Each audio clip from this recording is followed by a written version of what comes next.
There's not going to be anybody in this world, no legal strategist, no pundit, no scholar, no lawyer, no one that's going to be able to challenge what we're going to present, a plan that can eliminate child sexual slavery throughout this world within a week. No ifs, ands, or buts about it.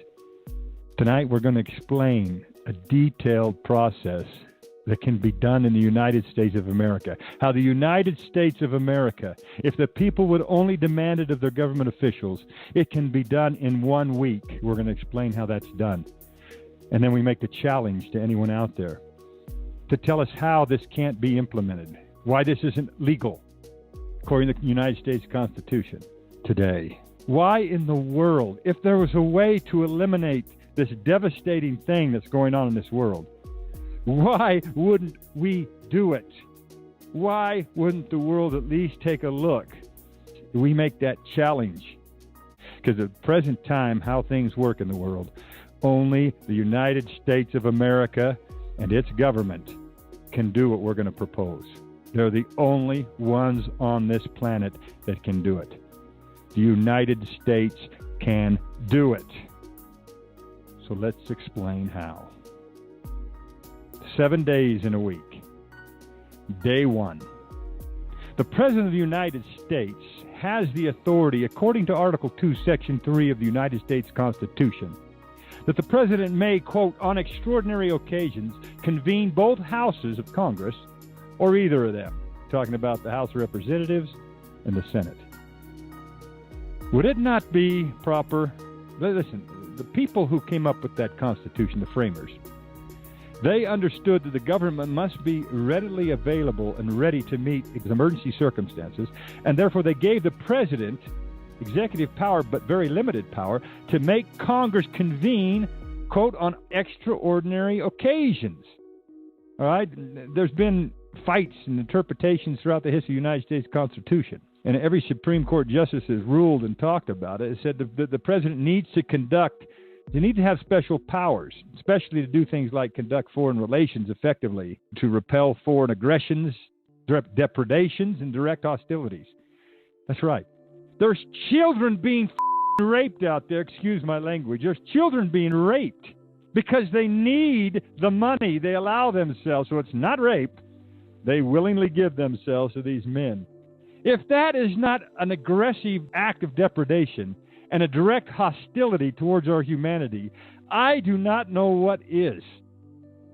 The President has the right to convene an immediate Congress. And when the President gives that order, it does not take any more than 12 hours, 1/2 of a day, for all of the U.S. Congress people and the senators to get their asses on airplanes and get to Washington, D.C. They'll be there, all of them, regardless of where they're at in the world, within 12 hours. Then they got the rest of the first day to debate and pass the emergency bill that the President is going to present. Okay, the Humanity Party will provide the President. Let's hypothetically suppose that we could convince President Donald Trump to do this.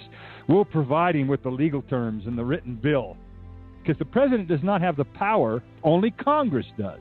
The President can't solve poverty. It's impossible. Only Congress can do that unless you change the Constitution. But we have a Constitution. We can work with it legally, and we can do what we're going to tell you to do.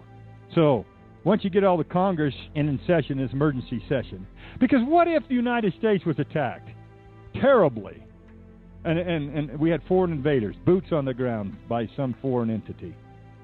You don't think there'd be an emergency session of Congress within hours, and they'd start declaring war and providing all the financial needs by law? By law means that it meets the ramifications and parameters of the Constitution. That's what law is. That's what legal is. That becomes a law of the land. So, the Humanity Party provides the President with this bill. Here you go. Now call the damn extraordinary occasion, the emergency session of Congress, and get them here. Once they're there, here's the bill. Let's explain it very easy. It is a known fact for those of you who don't know how the financial systems of the world work. The United States law controls and manages all U.S. currency, and the United States dollar pretty much controls the world at this time. So the things that occur happen based around the establishment and the support of the United States currency. United Nations is basically funded by U.S. currency, the World Bank, the International Monetary Fund, and all these things. It comes from an act of Congress. The conspiratorialists out there who say, oh, no, this is all, there's 12 families involved. Bull. It's an act of Congress that has to do these things. That's how it works. Don't get caught up in all these controversies out there and conspiratorialist theories that just aren't true. We're going to tell you how to do it. Because the United States manages all the currency basically in the world, I want everybody to take out, if they got one available near them, one of their United States cash. $1, $5, $10, $20, $50, $100 bill. Take it out. Let's take a look at it. Let's take a look at what Congress has done, what they have the power to do. I happen to be holding in front of me a $20 Federal Reserve note. Piece of printed paper. That's all it is. A piece of printed paper. It's a voucher that is, and it says right on it, this note is legal tender for all debts, public and private. It's basically a voucher. Its worth is only what the United States Congress says it's worth, and more importantly, what the people in the world do or accept it as its worth. So in your hand, if you're holding a United States cash, you're holding a voucher. That's what you're holding. A voucher that's printed on paper. It's really worthless itself. It's not like gold. And I don't want to hear somebody calling up and saying we got to go back to the gold standard. That we've already settled. You can't go back to the gold standard. Because if you took all the gold in the world that's ever been mined and you divide it equally among all the people upon earth, a person's going to have a speck of gold in their hand. There's not enough of the mined gold to go around to perform the economic functions that are needed to provide goods and services and the transactions of a market system. It doesn't work. We're telling you how it's going to be done. The same voucher you're holding in your hand, the same cash, the special U.S. currency backed by United States law, what funds it? What guarantees this? What guarantees this note is legal tender for all debts, public and private? Used all around the world as cash. Anywhere in the world, any country will take your American dollars because they know they're worth something. You're an American. You travel anywhere. And remember, the top countries, Cambodia, Sri Lanka, Thailand, those places that have the highest per capita rates of child prostitution love American cash. They love these vouchers that we have that's backed by the law and power of the United States Congress, which includes the House of Representatives and the Senate. We are mandating by law through this bill that the United States Congress authorize the immediate printing of, we'll start out with 10 million vouchers, 10 million pieces of paper. In the bill, we're going to tell them this is what we're going to do. We're going to have our Federal Reserve print up these vouchers. They're going to look just like a piece of cash, but they're going to be a voucher. It's going to say this voucher is legal tender for all debts, public and private, associated, like we said, with all legal subsidies that the government's going to provide. And you can even put the act of Congress or the law, the bill that's been passed. They can have these vouchers made up in a day, easily. All they got to do is make it a law. So they issue these vouchers. Now the bill, what it has in it, a bill is it's a legal thing. It's a legal document. It tells you what can and can't happen. It basically will name, this is what the United States government is going to pay for. These are the goods and services that we're going to authorize that this legal tendered voucher is going to pay for. That the United States Treasury is going to back up. A piece of paper. Okay? Housing, clothing, food, good healthy food, health and mental care, the choice of the person, and education. It's going to outline exactly what the goods and services are that this particular voucher will provide for. Okay, that'll take some time and so we'll give them 12 hours. We'll give them the rest of the day, Congress, rest of the first day to debate this thing, but we'll already have it outlined for them. We'll have the bill so easily and clearly detailed that all I got to do is look at it. Who in their right mind as a person or a senator is going to say, nope, I vote against that, man, I'm not going to do that. I don't want to end child prostitution. No way. No way. Because part of the bill is the bill has to outline who gets to disperse it. Okay, so the people who are going to disperse the vouchers to the prostitutes in the world of child prostitutes and their family are the organizations that are on the ground already. They're the boots on the ground. They're already there. You get them to UNICEF, Red Cross, United Nations Foundation, these religious groups that are the boots on the ground there. Most of them are volunteers who don't even get paid. The heads of their organizations are the ones that make the six figures, but the people on the ground are just good human beings like you and me who want to do something. All over the world, they're in every city, in every major city. They know where child prostitution is going on. All the U.S. Congress has to do is pass that bill on day one. Yay or nay? Just give us a yes or no. Do you want a child out there, 12, 13-year-olds, be an old man because they need to provide for their family? Yes or no? Don't give us your bull, your argument about, we can't go into debt, national debt. Don't give us that bull crap. Because you know damn well if there was anyone, any country, or let's say another planet of aliens maybe, invaded this world or invaded your country, you would print as much cash as you needed, as much as these legal tendered vouchers that we're all holding in our hands, to pay for what it would take to repel that invasion. You know you would. You've done it. That's what needs to be done. It'll always be done that way. The national debt is a ruse.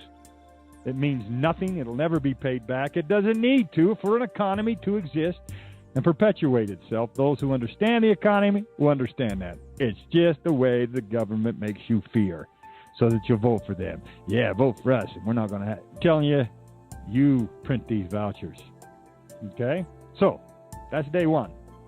We get the Congress to pass the bill. Day two. The president issues an executive order. You will work your employees 24 hours a day around the clock to print these appropriate vouchers. So you got the Federal Reserve working. Their engineers can do it, no problem. But day two, they start working on it. We got to get these vouchers. We'll start with 10 million of them. 10 million vouchers that allows a person, it will be a kind of a book of vouchers for each individual, and they can use the vouchers to pay for specific things. Okay? You cannot give people cash. You do not give people cash. You do not give people cash. Again, you do not give the poor cash. They'll spend it on drugs. The black market will take that from them. You need to provide them with a voucher that they can only exchange for certain things, the basic necessities of life that you've outlined in the legal bill. Thus, these vouchers are legal tender that can be used throughout the world, the United States legal tender. So, they're creating these vouchers on day two. On day two also, the President of the United States calls an emergency worldwide press conference, and he outlines this new United States law. And more importantly, he is specifically, profoundly, and impassioned about the penalties associated with the law. One of the things in the bill is going to call on the special convenience of the United Nations and all other countries to issue a mandatory international inflation law that prohibits any business of any kind that provides the intended legal subsidies from raising their prices more than 1%. Per annum, per year, that's it. Because you know what would happen in any local economy. You give a 12-year-old and they get the book of these vouchers. Mom, look at this. We can go down to the store and buy all the food we need. Healthy food, not Snickers bar, not Twinkies, healthy food. You can imagine what that store owner is going to do. Oh, man, this is United States-backed vouchers. I'm going to raise my prices. Nope. The president needs to call this press conference, because guess what? We have the technology today, in one day, in an hour, for all the news agencies across this planet to interrupt their regularly broadcasted programs to bring the United States president on so he can say, we're going to end childhood prostitution with this plan. And he explains it. And he tells people this is what's going to happen. On all media venues, radio, television, newspaper, any venue that a person in this world might see.